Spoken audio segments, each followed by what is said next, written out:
Bagong linggo, bagong goals na naman ang i-achieve natin. This week, gandahan ang ganap.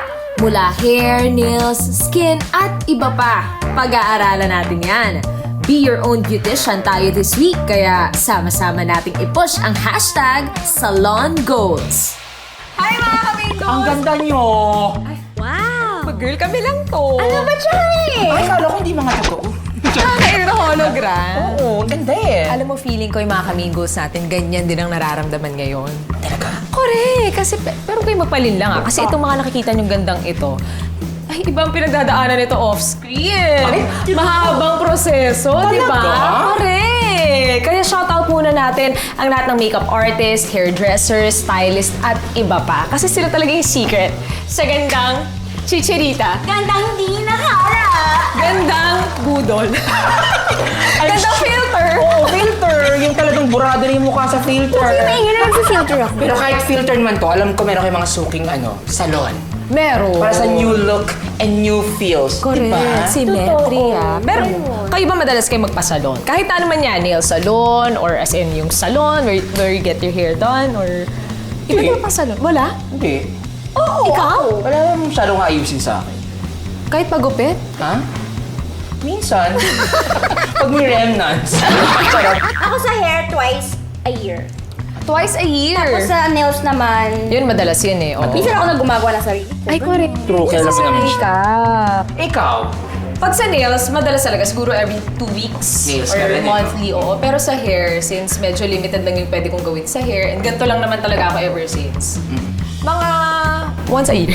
Parang nag-isip siya pala. Once a year, bihira lang. Pito. Oh, mga besties, do you have any interest getting into this kind of business? Ay, you know. Pinahanda sa future jowa. Oo, sakto lang kasi na-abound. Ikaw wala. Alam kong wala na. Wala na. Ako, hindi ko naman siya, Ako naman, gusto ko magkaroon ng nail salon. As in, talaga isa siya sa mga dreams ko in life. So, sana in the future, mabigyan ako ng chance na makapagpa-put up ng nail salon. Ikaw? Yes. Ako, maybe upcoming soon. Upcoming soon! Upcoming soon! Upcoming soon! Hindi, incoming soon kasi. Ay, binago na! Ngayong linggo, para to sa mga kamingles natin na merong interest sa pagpapaganda na gusto talaga nilang matutunan at i-maintain ang beauty na meron sila. At para din to sa mga taong gusto rin makapagpatayo. Kaya ngayon, sasamahan namin kayong i-push yung inyong hashtag life goal ninyo. Yes, ngayong linggo, ipapakita namin sa inyo kung paano ba gawin yan step by step. Ang goal natin this week is to work at a salon. Pero mga besties, bago yan, kailangan muna natin ng pangalan sa salon natin, di ba? Oo nga. Baka meron kayo naisip. Salon. Yun Hindi lang? kasi mag-isip. Salon lang? Ano ba? Hindi kayo maging unique? Oo, para puntahan tayo. Unique salon. Ano ba? Yung mas unique pa. Ito! Mas unique salon. Charot lang. Alam ko, comedy bar na to ah. Oo. Ano kami na lang? Oo, para tayong tayo. Oo. Besties, di ba? Oo. Besties salon? Oh my God! Maganda yung salon. Di ba? Hindi mo Besties paniwala. salon. May nakita ka na bang besties? Wala. Tayo na nga kasi magpupunta. Oh my God! Baka parang high-end na. Para turuan tayo kung paano nga ba magsimula ng business, makakasama natin TV host, radio DJ, and salon owner, ang beshi ng bayan, Jai Ho. Game show. Welcome po! Hello. Maraming salamat sa inyo. Guest. Muna tayo. Hi, tayo. Chichi. Hi, Chami. Hi, May. Uy, welcome to Hashtag Main Goals. Ang tagal ka na namin gusto makasama doon. No? Uy, salamat po sa inyong lahat, no? Guest na guest. Hindi, pero isang malaking karangalan, of course, ang maimbitahan nyo dito dahil kagaya nga, di ba, kaya nagkikwentuhan tayo. Sabi ko, ang dami nyo ng mga nagawa dito sa Mingos. Ano pa ba yung mga bagay o yung mga activities na hindi nyo nagawa? So, Chichi, kamusta ka? Balik tayo. Kami nag-interview. Pero pag-uusapan natin, ikaw, as a entrepreneur, as a salon owner. So, kailan ba nagsimula? Ano ba pangalan muna ng salon? Yung name ng salon ko, it's a franchise. It's RME Salon. Ano siya, initial siya nung friend ko na may-ari ng salon. Wala akong maisip na gawin sa dami kong pera. I love it! Oh my God. Sana Paano all! ka, Chichi? Nako, Jai, yung nagkamali ka ng katabi. Hindi, tapos yun. Tapos nagkwentuhan kami. Sabi ko, alam mo Mars, parang gusto ko talaga, kahit na nasa gitna tayo ng pandemya, na magkaroon ng something. Parang gusto ko magtayo ng salon na open up niya na gusto mo, ikaw nang bumili ng franchise dun sa Espanya. Tapos ang thinking ko nun, hindi lang siya basta makapag-build ng business. So sabi ko, sige, may pera naman ako na nakatabi sa savings na pwede kong itulong para at least patuloy yung pagtrabaho din nila. Malaking tipid siya ha, in fairness, dahil nasa trabaho natin. Kasi parang kailangan lagi kang nag-i-innovate ng look mo. Kunyari ganito, blue ka ngayon, tapos bukas red ka naman, tapos next week, wala ka ng buhok. Nasira ka. I'm sorry, Chang. Ano grabe yung tingin mo sa akin? I'm sorry, Chang. Meron pa naman. Pero ano yung pinakamalaking adjustment mo? Siguro yung sa adjustment lang, dumating sa time na kusang magsising in sa'yo na grabe no, di na sarili mo lang iniisip mo kasi may mga staff ka na may mga pamilya. Dati naman, never ko naman na-imagine na magkapasweldo ka, magbabayad ka ng ganito, ng ganyan, and everything. Tapos, may mga magka-cash advance, yung mga ganyan, yung mga ganyan, etc. Parang nakakaaliw lang siya. Pero feeling ko, it's really how you handle things lang na dapat hindi kayong parang aligaga. Yung relax ka lang, chill ka lang, hindi mo ipapadama sa kanila na madam ka, boss na boss ka, yung maging tao sa tao ka. Kasi in fairness, kapag ka maayos mo silang kinakausap at makatao ka sa mga tauhan mo, alam mo, mamahalin nila yung negosyo mo. Yun yung isa sa nakita ko talaga. Pero ano yung mga i-advise mo? Kung meron kang isang i-advise sa mga kamingles natin na gusto rin magkaroon ng salon business in the future, ano yun? Dapat gusto nyo yung negosyo na gusto na itatayo ninyo. At pangalawa, dapat kung natatakot kayo, ilaban lang natin. Kasi di ba hindi naman natin alam talaga kung magiging matagumpay ang isang bagay hanggat hindi natin to pinagsisipagan at hindi natin sinusubukan na gawin. At saka hindi, nakalimutan ko sabihin, dapat yung mga produktong ginagamit nyo, syempre, dapat maingat din kayo at hindi putyo-putyo. Diba kasi ano yun, crowning glory ng tao ang buhok. Tama ba? Hindi ba yan? Morning yata. Morning ka pa? Muta! Crowning glory ng tao yung buhok, diba? So dapat hindi putyo-putyo yung gagamitin mo. Pero thank you, Jai. Thank sa you! pag-share Ang sa saya ng atin. chikahan, in fairness. Wala lang kayong pakain, ano? May pansit, tsaka palabo. Nadighay ko na nga eh. Sorry! Sa may pansit. Thank you. Thank you, Main, Sammy, and Chichi. Ayan. Yes! Kamusta kayo dyan? Di ba? Alam mo ba, te? Maraming problema sa atin at nababother pag may something nakakaiba sa skin natin, di ba? Talaga ba? Lalo na sa face. True. Sa ilong, under eye, sa lips, di ba? Sa chin. Charot. At syempre, bukod sa mga naitutulong sa atin ng salon, pwede itong first process para sa ating pampaganda ang mga natural ingredients na makikita natin sa loob ng bahay. Totoo, hindi natin kailangan gumastos pa, di ba? Laro na ngayon, wala tayong budget. So, Correct. pwede na may nakikita sa bahay lang. Oo naman. At ito, Shami, Shami. Ito Ano? yung mga simpleng ingredients na ginagamit ko, na-try ko na dati. Ah, ikaw talaga? Di ba? Oh, syempre. Anong title Syempre, nito? ang tawag dito ay Milk for Glowing Skin. Ah, talaga? Sige, paano to? Explain mo. Okay, una, bubuksan natin ang milk. Mm. Di ba? Syempre, you need to pour in here. O, ito na nga, isalin nga natin dito. O, di ba? After that, ayan. Syempre, may cotton balls tayo. We need to put a dip a little bit here. And then, when you dip, you have to put it in your face. Yeah, slow motion. You have to feel it like, Alam mo ba, nag-research ako. ay, talaga Research ba? ako, alam mo naman yan, di ba? Magaling ka dyan eh. Oo, Ano? talaga. Nag-research ako na kasi yung gatas na yan, nakapag-exfoliate yan sa skin. Wow! Ay, Totoo. Kasi meron tong lactic acid, ang gatas. Di ba? Yan yung nakapag-exfoliate. ang galing mo doon, Nakapag-moisturize sa skin. Nagtatanggal ng dead skin. At eto na, te. For dark circles ulit sa ating mata. Ang gagamitin natin ay ang green tea. Paano ba natin gagawin ito? Una, steep natin yung green tea. Ano yung steep? steep, dip. No, apakan. Steep. Ay, steep na yun. Walis. So, dalawa, ayan. Steep natin for 3 to 4 minutes ang green tea sa maligamgam. At ang sabi nga nila, meron itong antibacterial at antifungal. Ay, talaga? Oo. At syempre nakakatulong ito to remove bacteria. Talaga? At, alam mo na, Oo. virus. Ganon. Talaga? True. Tapos, ayan, pag 3 to 4 minutes na, tanggalin natin yung excess Ay, water. gusto Pigain ko natin i-try. maigi. Pigain. Ayan. Ganyan. True. Tapos, pag pigang-piga na siya, i-refrigerate natin ng 20 minutes para lumamig. Ay, masarap yun. Totoo! Tapos, pag 20 minutes na, tsaka na natin ilagay sa mata. Okay, ilagay natin sa Try mata ko. mo. Oo, ayan. Ayan. Kasi itong green tea, may caffeine to, di ba? Yung caffeine kasi, it aids for reducing yung puffiness tsaka pamamaga ng mata. Pero ngayon, te, sa mga experts naman tayo hingi ng help sa ating Salon Goals. Ay, talaga ba? Meron tayo. Oo, yes. Wow, excited na ako dun, Chami. Yes. Asan oo. siya? Doon. O, lakad ka doon. Punta doon. Doon sa kanan. Teka lang. Ba? At bukod sa pagiging entrepreneur, kilala rin siya bilang pagiging magaling sa pagme-makeup at sa pag-style. Di ba? Ay, totoo yan! Magkakaroon ng pera! Pati kami, ang ining mo. At yun na nga, ang claim to fame na susubukan natin. Susubukan natin maglaro ng Color Me Blind, Glam Edition. Ayan, kaya pagsasamahin natin ang makeup skills ni Jai at ang ating hosting skills, mga besties. Pero itong laro na to, lalaroin to in teams of two. Correct. So parang dito matatest yung pagiging vlogger natin. Pagiging vlogger yung dalawa kasi kayo yung magsasabi tapos yung isang player na nasa likod, yung kamay nila yung gagamitin sa pag-makeup. So parang i-instruct nyo yung partner nyo sa likod kung paano look ang gusto nyo gawin. Kasi ang vlogger, yung composure niyan, bongga, di ba? Zaiho and Chichi, timer starts now! Ayun na, mga ka-vlogger, ngayon naman, maglalagay ako ng powder sa mukha ko. O, di ba? Dapat, ayan. Siyempre, dahil sa baba, di ba? Tsaka sa noo. Ayan.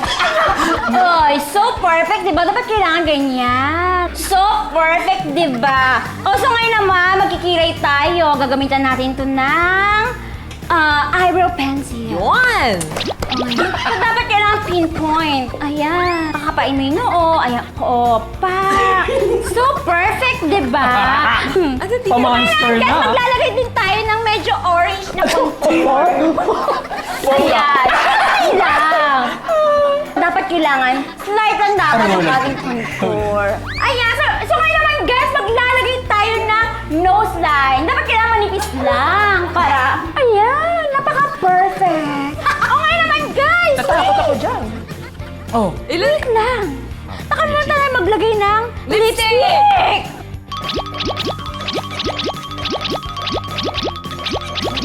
Thank you so much for watching! Hope you like it, our vlog! Are you ready for the reveal? Girl, I love it! Look, reveal. Hello! Hello! Hello! Oh my God! Makeup tutorial po tayo ngayon. Heart, heart, heart, heart! Flying kiss! Mwah, mwah, mwah, mwah. Bago tayo mag-makeup, ay! Hindi ko guys ng hair! Wow! Naku, talagang tinatago ko yung hairline ko. Ayan, so una natin, ang gagawin is feeling ko, sige, powder. Powder muna. Ayan. Soft lang sa cheek, sa kaliwa. Sa kaliwa, ayan talaga. Ayan, sa kaliwa at sa kanan pa. Aray ko ah. Ayan, tapos sa noo. Ayan, sa noo, konti. Para lang alam niyo, fresh kasi medyo oily ako. So dapat natin i-matte yung face natin. Ganun talaga mga usong makeup ngayon. Ang ganda ng lips ko. Oh my God, asarap na kinain ko kanina. Yes! And ngayon naman po, ang eyeshadow. Ikaw pa natatagal mo para di mo ako shadow. Ako mag-eyeshadow. Feeling ko, hindi ako titingin. Wala ako anong kulay. Ayan, eyeshadow sa aking right eye. And ngayon naman sa aking left, magpapakontour ako. Ayan, ayan, dito contour. Ayan, dyan, sa aking cheekbones. Ayan, okay. Ang baho ng kamay ko, ah. Hoy! Mahilig talaga ako sa mga nose line. Na-infection nga lang yan, eh. Nawala yung bridge, di ba? Pero lalagyan ko ng bridge. Ayan, bongga. Tapos ngayon, parang gusto ko ng lipstick. Lipstick, ayan. Pag smell, hindi ko smell yan. Kung ako sa'yo, ayan, lipstick, ayan, ayan, dyan, bongga.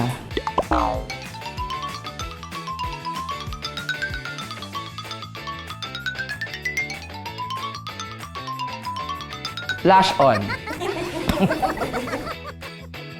Wala naman sa ilong blush. Para saan hair? Ayoko talaga nire-reveal yung hairline ko. Baba. Ayan. Ayan, bongga, di ba? Oh, thank you very much, palakpakan! 4, 3, 2, 1! Oh my God! Pretty? Pretty! Kasing gusto. Oh, ready? Nadi? Eritan. Oh, go. Ready? Napurad ko rin to eh. Napurad ko na to. Selfie tayo. Selfie. Ayan, ayun. Guys!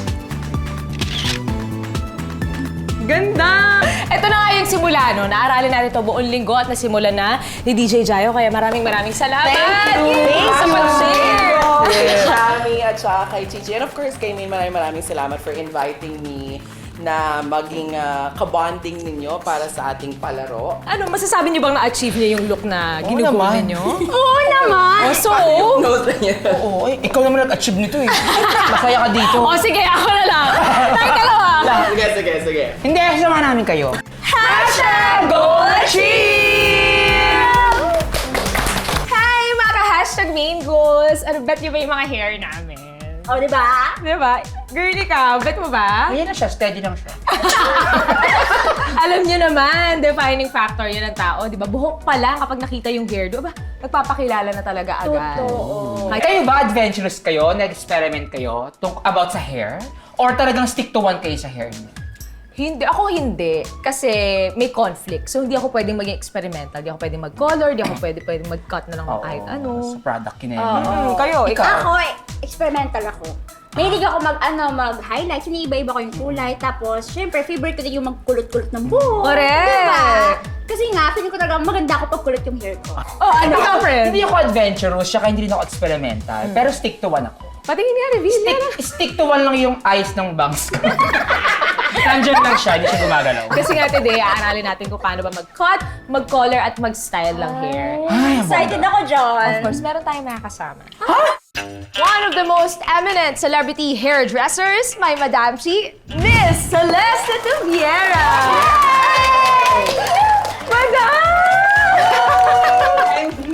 Hello po! Welcome po to Hashtag Mingos. Hi guys! Ay, karangalan po. Grabe! Thank you. Madam, upo muna tayo. Upo muna tayo bago tayo magchikahan. Okay, go! Grabe, na-starstruck ako. Hindi, totoo talaga mga kamingos. Kanina pa lang, sobrang kinakabahan na kaming tatlo. Kasi hindi namin alam kung paano namin gagawin itong interview with the Celeste Tuviera. Totoo naman yan, madam. Wag ka Ano ba? Natulog po kami sabay-sabay, nag-brainstorm po kami. Actually, ako ang excited na makilala kayong dalawa.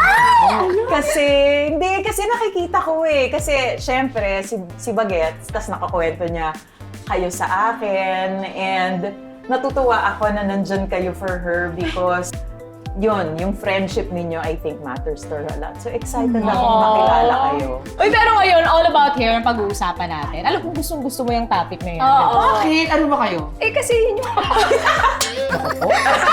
Ang nabasa ko nga po yung pinagpawisan. Madam, paano po ba nag-start ang passion niyo sa hair? Okay, 8 years old pa lang ako, gusto ko na maging hairdresser. Ang business ng family namin, nasa entertainment. Yun Wala nga talaga po. yun sa radar ng mga kaganapan. Pero talagang gusto ko eh. So, nag-deal kami. Sabi ng tatay ko o sige, mag-aral ka muna, magtapos ka. Pag nagtapos ka at gusto mo pa rin yan, Go. pag-aaralin kita sa magandang eskwelahan. So, natuloy naman. Eto na ako ngayon. Tapos dati, nakatira kami sa isang maliit na apartment sa San Juan. Katabi noon, parlor. May maliit na apartment. Doon ako. Pag uwi ko from school, upo na ako doon. Tapos tambay. Papanoorin ko na sila. Anong ginagawa nito mga to? Tapos ginagawa nila yung buhok. Ay, gusto ko rin yan. Basta alam ko that I wanted to be in the hairdressing salon industry. Ano ba, madam, kaibahan po ng hairdresser sa hairstylist? Actually, hairdresser and hairstylist is just a matter of terms. Pero, nakasanay ako hairdresser. Sa UK, ang tawag nila hairdresser. Sa ibang bansa, ang tawag nila hairstylist. Pero, in general, ang ginagawa ng isang hairdresser or hairstylist is either gugupitan ka ng buhok, kukulayan ka ng hair, i-dress ang hair mo, meaning, ano yung mga nakikita nyo sa magazines na either kinukulot, sinistraighten, you dress the hair. Or nag-wigs ka, gumagawa ka ng wigs, nagkakabit ka ng extensions. Ano po yung, sino po yung unang-unang nyo pong parang project na hairstylist? Yung pinaka-memorable? Pinaka-memorable, siguro yung pinaka-una nga, Oo, was Rosana Roses. Ay! Kasi, kaibigan ko na si Osang nung araw pa. So, nung time na yon, lahat yung mga crop hair niya, yung Iconic. pixie, yung mga colors ni Osang, yung may mga highlights siya, yon ang isa sa mga memorable kasi siya yung una. Sobra. Tapos, yung isa pang memorable, Regine Velasquez. Kasi lahat ng mga yeah, Regine. R2K, R2K. yung mga covers yan. Pero kasi ako, ang naging goal ko was aralin ko ang hair. Lahat Lahat ng aspeto. So, nung una, ang sinumulan ko talaga, color and cutting. Yun talagang matagal yun. Hanggang ngayon, ginagawa ko pa rin, nag-aaral pa rin ako. So, for the last 22 years, taon-taon yan. Tapos nun, sabi ko, ay, gusto ko naman matuto mag-wig. Gusto ko naman matuto mag-extensions. Gusto ko matuto alam mo yun, magtrabaho sa set ng pelikula as a key hairdresser, on-set hair, ganyan. O, lahat yun. So, isa-isa ko siyang pinasok, pinag-aralan at yun. Pero kung ba kayong personal na hairdresser? Or kayo din. O kayo din? Oo. Hindi, hindi mo pwedeng gupitin ang sarili mong buhok eh. Hindi ba pwede? Epic fail yun. Isipin mo ha, kung gugupitin mo sa likod, edi hindi na nakaanggulo ng tama yung gunting, yung Mahirap. hirap. Pero madam, ano yung mga risks sa trabaho niyo po bilang isang hairdresser? Kung Ay, meron man. very risky. Kasi humahawak ka ng mga equipment na maaaring makasakit sa'yo. Mapapaso ka rin kasi you hold mga curling iron, flat iron, ganyan. Merong mga chemicals. Maraming bagay about sa pagbubuhok na kailangan respetuhin mo Yes. para hindi ka masaktan. True. Pero ito madam, medyo rhetorical question ito. Kayo ba, meron na ba kayong na-fail na client? Alam mo, thank God, wala. Wala naman. In the last 22 years, parang siguro kasi kapag ka nagtatrabaho ako, buong puso, utak, lahat, kaluluwa. Kasi mahal ko to eh. Pinaglabang ko to sa pamilya ko para maging hairdresser ako. Kayo po ba, hinahayaan nyo sila, yung mga clients nyo na kung ano yung gusto nilang hair o meron din kayong comments na parang ito yung bagay sa face shape. Nagmamatter ba kayo, madam? Hindi. Ay, di ba? Hindi na. Alam mo, noon, merong mga ganyan, di ba, na rules na dapat pag bilog ang mukha mo, bilugan. Pag square ang mukha mo, Yung mga habaan po. Pahabaan po. yan, elongated. Hindi, wala na. Ang pinaka-importante is, ano ba yung personality mo? Personality na. So kung ano yung personality mo, dama-dama na lang yan, no? Pagtapos, dalhin mo. Ito personality ko eh. Paano yung mga kamingos natin na gusto rin mag-aral, madam? Magastos po ba? Ang kagandahan din ay napakarami nating opportunities for online training na libre. And then, kung medyo mahirap financially para sa iyo, maghanap ka ng isang hairdresser na po pwede kang mag-apprentice, Yes. mag-assistant ka, Training. tingnan mo, panoorin mo, obserbahan mo lahat ng ginagawa. Ang pinaka-importante, magtanong. So yung mga tinuruan ko dati, ang parati ko sinasabi sa kanila, I will match the passion of the most passionate person in the room. And then I will teach you everything I know. Last question, ano po Sure. yung fulfillment na nakukuha nyo? Psychological income kang natatanggap sa paggawa ng buhok. Bakit? Kasi pagka may taong umupo sa upuan mo, usually, pag pumapasok sila para magpagawa ng buhok, malulungkot yan. Parang kung may pinagdadaanan sa buhay. I'm sure lahat kayo na-experience nyo. Pag ginawa ang buhok nyo, paglabas nyo, Happy. iba! GGSS? GGSS, di ba? True! Ganun na ganun ako. Di ba? So, yun yung psychological income na parang, grabe, sa trabaho ko, nakakapagpasaya ako ng tao ng ganito. Parang, sobrang fulfilling yung aspeto na yun para sa akin. At syempre, para akong kid in a candy store. Nakakapaglaro ako, nakakapag-play ako, nagiging creative ako. Nakakaiyak. Relate tayo dyan. Kahit sa ano nga relate. profession at larangan, talagang alam natin yung ganyan kapag nakakapagpasaya tayo ng tao. Correct. Pero madam, Yes. ngayon po kasi, plano namin kahit medyo matuto lang ng very light. Yes. Sure. Kaya ba namin, madam, kahit isang araw, matutunan yung mga basic. Siguro the basics, ang pinaka-importante talaga is, kunyari, zero knowledge ka, which kayo zero knowledge. Mas gusto ko yun. Ay. Kasi yung mga zero knowledge, matututo kayo talaga ng tama. Wala tayong bad habits na kailangang baliin. Hello, ito na! Mga besties, we're going to learn from the best. From the best, ha? Hindi one of the best. Yes, From the best. Ayan. Biased siya. Pero ayan mga ka-main goals, mag-training na tayo under Miss Celeste Tobiera. Bukas, tuturuan na tayo ni Miss Celeste kung paano ang proper hair cutting. Tuturo ko kung paano gumupit ng isang diretsong linya. When you're cutting hair, you divide the hair into 4.